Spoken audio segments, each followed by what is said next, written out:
Well, greetings, folks. Your friendly neighborhood Rick Gate here. I'm reading a book, very interesting book. It's called On Being Certain. Believing you are right, even when you're not. It's by one Robert A. Burton. He's an MD, but he does quite a bit of research here, and he goes pretty deep in this book. It's pretty interesting. I'm only in chapter 2, but from what I read from the preface and whatever else, and abstracts and whatever I've read online, it's a fairly in-depth read. But I came across this one thing that's pretty interesting about um, how we think we remember things that we experienced. And it's from chapter 2. Chapter 2, which is, how do we know? Well, what do we know? And it's a section called the Challenger Study. Try to remember where you were when Kennedy was assassinated, the Challenger blew up, or the World Trade Center was attacked. Now ask yourself how certain you are of those memories.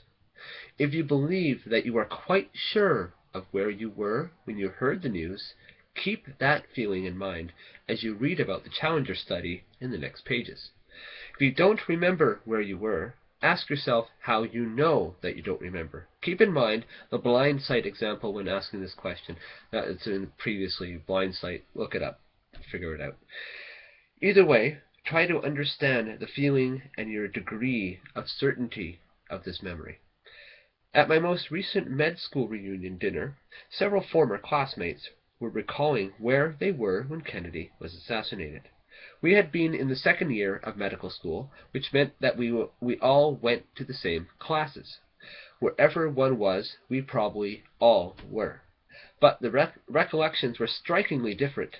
After dinner, the discussion was becoming increasingly heated, as though each classmate's mind was on trial. A urologist thought we were at lunch. An internist said we were in the lab. A pathologist remembered being at a pub down the street from the med center. That can't be true, the urologist said. The assassination was at noon, Dallas time. You didn't go to the bars till after class. I laughed and briefly described the Challenger study.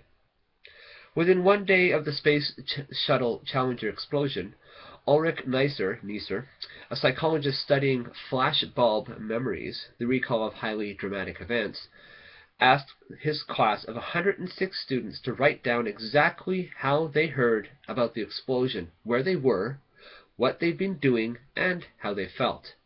2.5 years later, they were again interviewed. 25% of the students' subsequent accounts were strikingly different than their original journal entries. More than half the people had lesser degrees of error, and less than 10% had all the details correct. Prior to seeing their original journals, most students presumed that their memories were correct. Most of us reluctantly admit that memory changes over time. As kids, we saw how a story changed with retellings around a campfire. We have been at enough family reunions to hear once familiar shared events morphed into unrecognizable and often contradictory descriptions.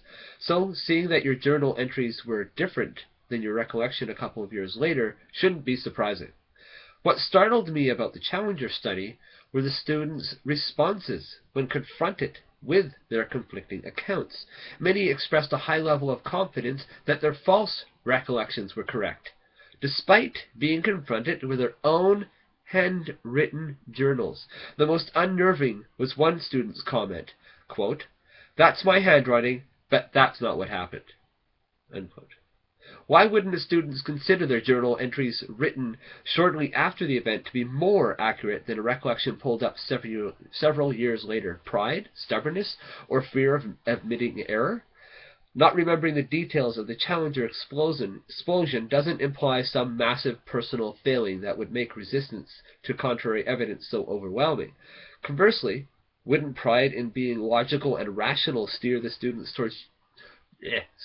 towards choosing their own handwriting over memories that they know might have been altered with time? The inflamed urologist interrupted me, insisting the pathologist concede that he was wrong. The pathologist refused, turned to me and said, "You tell them, Burton. You were there in the bar with me. Beats me, I just don't remember."